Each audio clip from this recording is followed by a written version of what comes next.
বেঁচে থেকে যদি চাটুকারি করি, দিল্লির দাসত্ব করি, মানুষের সাথে জুলুম করে, অন্যায় অত্যাচার ব্যভিচার করি, তাহলে মৃত্যুর পরে আবার আমার প্রতি লাঞ্ছনা ছুড়ে আসবে। আমি স্পষ্ট ভাষায় বলে দিতে চাই, বিভিন্ন রাজনীতিবিদদেরকে দেখছি আপনারা আপনাদের সিট আসন নিয়ে ভাগাভাগি করছেন।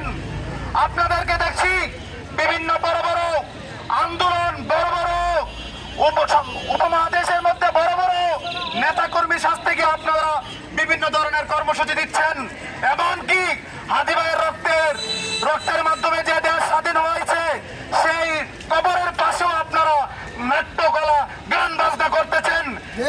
রাজনীতিবিদেরা, তোমরা আমাদের রক্তের মাধ্যমে এই দেশ পেয়েছো, এখন তোমাদেরকে এই দেশ ভাগাভাগি করে খাওয়ার মতো সুযোগ আমরা করে দেব না।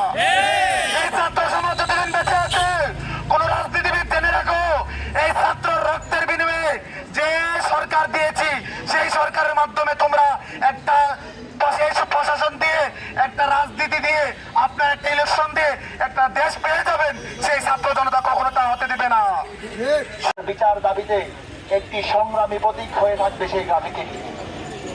আমরা ইনকিলাব মঞ্চ থেকে আজকে জানতে পেরেছি যে আজকে সারা দেশে তারা বিক্ষোভ মিছিল এবং কর্মসূচি ঘোষণা করেছে। হাদি ভাইয়ের হত্যার পর থেকে আমরা দেখতে পাচ্ছি রাজনৈতিক দলগুলো শুধু রাজনৈতিক ফায়দাই লুটেছেন।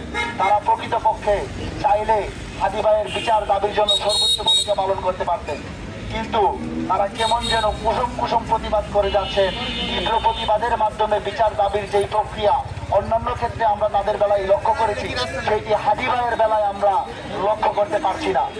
সুতরাং আমরা বলে দিতে চাই, যদি হাদি ভাইয়ের জন্য কোন রাজনীতিবাদ নাও নামে, আমরা সাধারণ ছাত্র জনতা যারা আছি, আমরা প্রতিক্ষণ যতক্ষণ পর্যন্ত হাদি ভাইয়ের বিচার নিশ্চিত না হবে, ততক্ষণ পর্যন্ত আমরা রাজপথে কর্মসূচি দিয়ে যাব।